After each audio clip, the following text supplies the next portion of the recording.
¿Cómo están? Espero que muy bien. Sé que estamos pasando por una etapa muy difícil, pero déjame decirte que no estás solo o sola.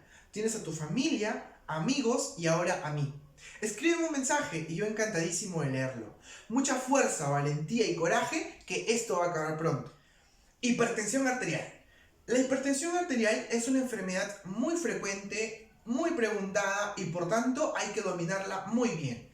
Hay que saber las definiciones, cómo sospechar las causas secundarias y qué fármacos usar adecuadamente a cada situación clínica.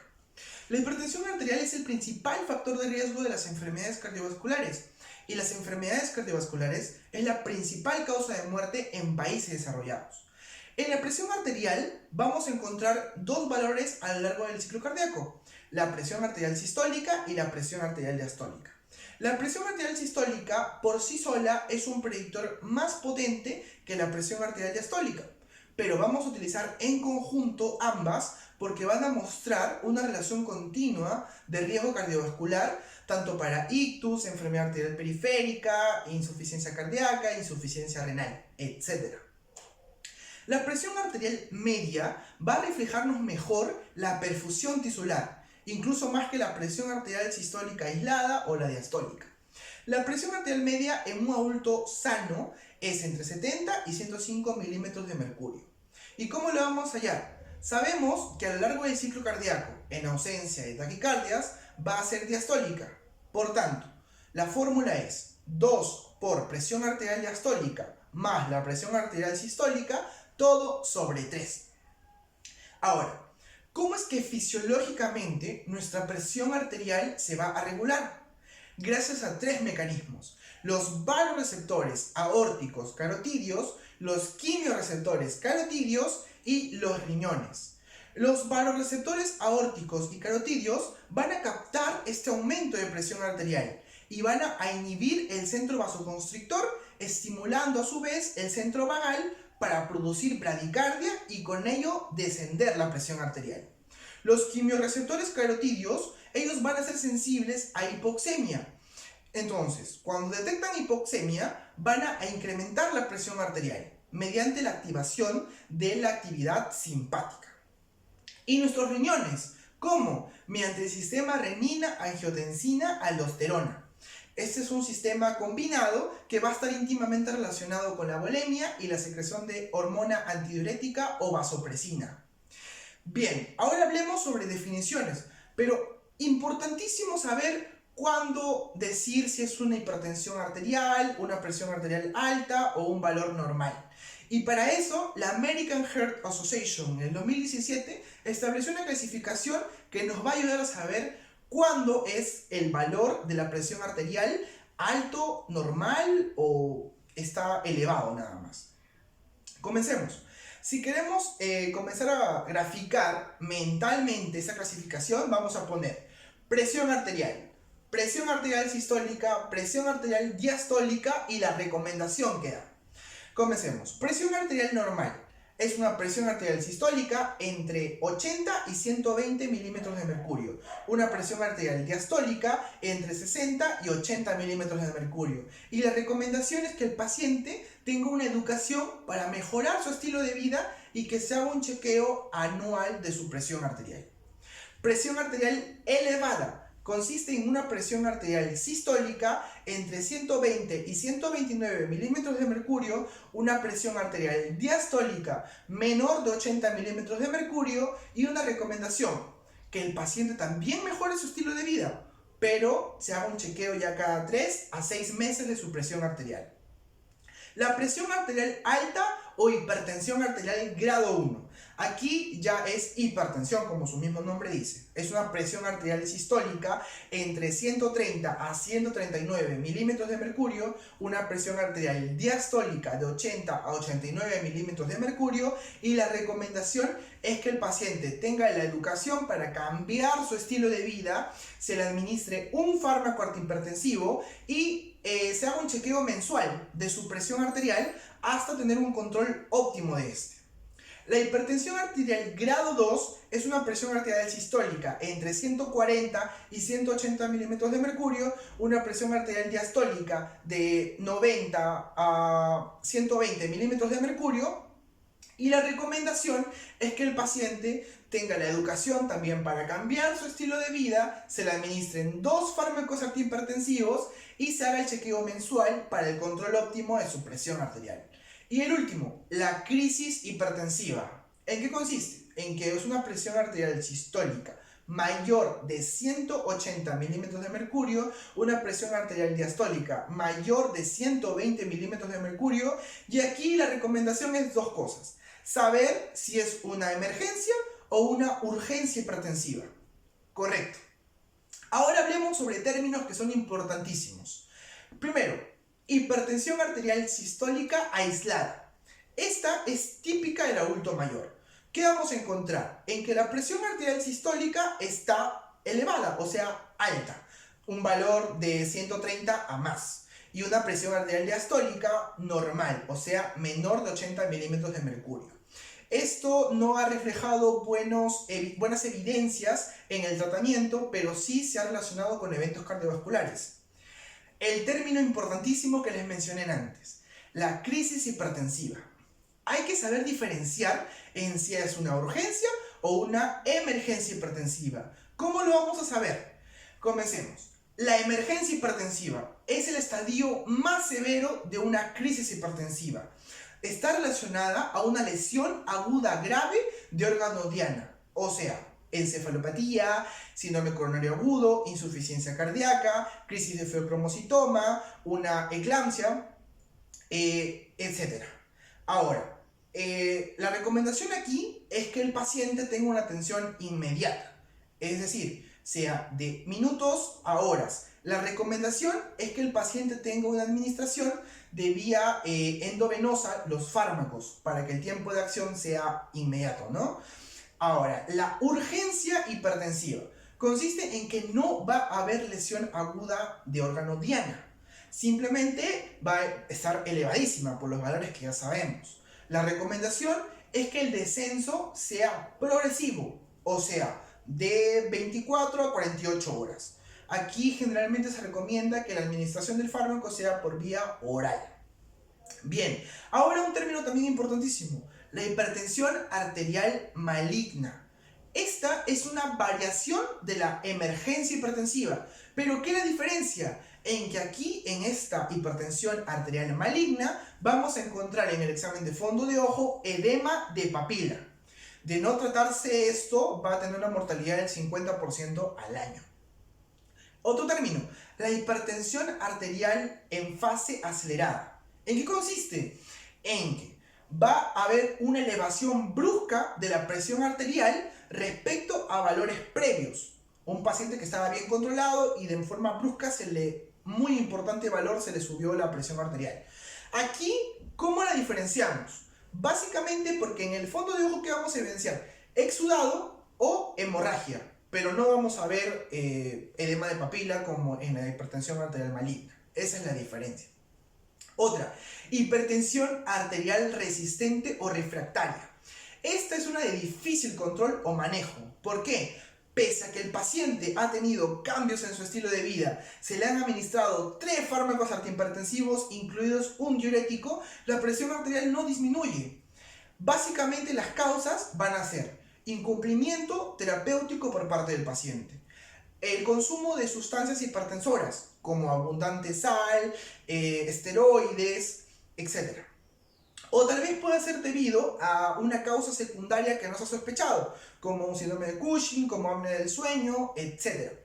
O tal vez una lesión aguda o grave irreversible de órgano diana. ¿Cómo lo vamos a confirmar esta hipertensión arterial resistente o refractaria? Mediante el MAPA, que es la monitorización ambulatoria de presión arterial. Eso lo vamos a ver más adelante para verlo a fondo. Otro término, la hipertensión arterial de la bata blanca. ¿En qué consiste? En que el paciente cuando llega a la consulta se le toma la presión y está alta, pero en el hogar está normal. Y lo contrario es una domiciliaria o ambulatoria aislada o enmascarada, en la cual en el hogar tiene una presión arterial alta, pero en la consulta normal. Luego, hipertensión arterial del ejercicio. ¿En qué consiste? En que el paciente, cuando está en reposo, sus valores de presión arterial van a estar normales, pero hace esfuerzo físico y se dispara. Ejemplo, que la sistólica se eleve más de 220 milímetros de mercurio. O sea, súper alta, ¿no? Bien, como les había comentado hace un momento, teníamos la medición automática de presión arterial. Hay dos tipos de forma de poder tomarlo ambulatoriamente. ¿Cómo? Con la medición automática de presión arterial, en la cual el propio paciente va a utilizar un dispositivo automático que le va a tomar la presión arterial. Y el otro es la automedida de la presión arterial, en la cual la persona va a tener un dispositivo automático sujetado a él, en la cual le va a ir tomando la medición a lo largo del día mientras él realiza su vida diaria cotidiana. Aquí importantísimo saber dos términos, el patrón Dipper y el patrón non-Dipper. ¿En qué consiste? En el patrón Dipper vamos a encontrar que fisiológicamente nuestro cuerpo va a generar disminución de la presión arterial al dormir. Pero, ¿qué pasaría si no ocurre esto? Se denomina patrón non-Dipper. Esto está implicado en un peor pronóstico y tenemos que diagnosticar una causa secundaria también, por ejemplo, una apnea del sueño o obesidad, etc. Importantísimo saber esto.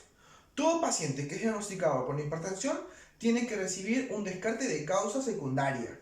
Esto también obliga a hacerle un chequeo general y un electrocardiograma. Etiología. Bien, la causa más frecuente de hipertensión arterial es la esencial, primaria o idiopática. Y para su diagnóstico tenemos que descartar causas secundarias. Típicamente aparece entre los 30 a 50 años de edad y en su patogenia van a influir factores genéticos como la herencia poligénica y factores ambientales. Importantísimo saber cuáles son: el excesivo consumo de alcohol, excesivo consumo de sal en la dieta, al igual que un deficiente consumo de ácidos grasos poliinsaturados, de frutas, vegetales, también la obesidad, el sedentarismo y el estrés. Así como también existen otros factores que van a tener una mayor repercusión orgánica de hipertensión arterial, como el tabaquismo, cuidado con fumar, con hipercolesterolemia, cuidado con lo que comemos, las grasas, y también la diabetes, cuidado con el azúcar. A su vez también la raza afroamericana, la aparición en varones y en personas jóvenes.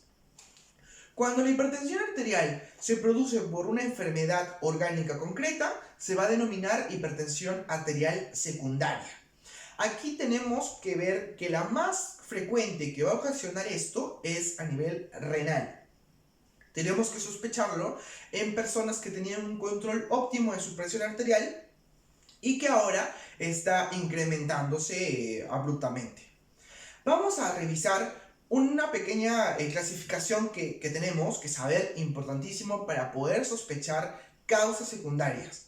Vamos a nombrar algunas causas secundarias y sus características principales. Comenzamos. Bien, vamos a mencionar algunas de las causas secundarias de hipertensión arterial. Sus características principales más que todo. Comencemos con las renales. En las renales vamos a ver una renal parenquimatosa. ¿Cómo la sospechamos? En individuos que tienen hito recurrente o infección del tracto urinario en forma constante, que tienen antecedentes familiares de riñón poliquístico, que tienen un deterioro de su función renal y que consumen excesivamente AINES o antiinflamatorios no esteroideos. ¿Cómo lo diagnosticamos? Con una ecografía renal donde evidenciamos un riñón poliquístico y hacemos una analítica de la orina para evidenciar hematuria, proteinuria. En el tratamiento va a ser etiológico. Luego, una renovascular o estenosis de la arteria renal. Aquí vamos a sospecharlo en pacientes jóvenes, mujeres que tienen displasia fibromuscular, en adultos mayores varones con factores de riesgo cardiovasculares, en deterioro de la función renal tras el inicio de IECAS o ARA2. El diagnóstico lo vamos a hacer con un ecodoppler renal, donde evidenciemos una asimetría renal mayor de 1.5 centímetros y también una estenosis de la arteria renal. El tratamiento va a ser quirúrgico, pero la angioplastía renal no ha mostrado claros beneficios pronósticos y también va a depender del factor de riesgo cardiovascular, por eso también va a ser etiológico. Ahora vamos, importantísimo, a causas endocrinas. ¿Cuál es el principal de ellos que va a producir una hipertensión arterial? Va a ser el hiperaldosteronismo primario. ¿Cómo lo sospechamos? En individuos que tienen antecedentes familiares de esta enfermedad y también que tienen hipertensión arterial resistente, refractaria o de difícil control. Vamos a diagnosticarlo con una analítica en la que encontremos una hipopotasemia, una alcalosis metabólica, un índice de aldosterona-renina aumentado y vamos a solicitar una tomografía computarizada abdominal para poder evidenciar una masa adrenal. El tratamiento va a ser quirúrgico si es una masa o un adenoma unilateral y vamos a dar fármacos como la espironolactona. Siguiente, vamos a ver el feocromocitoma.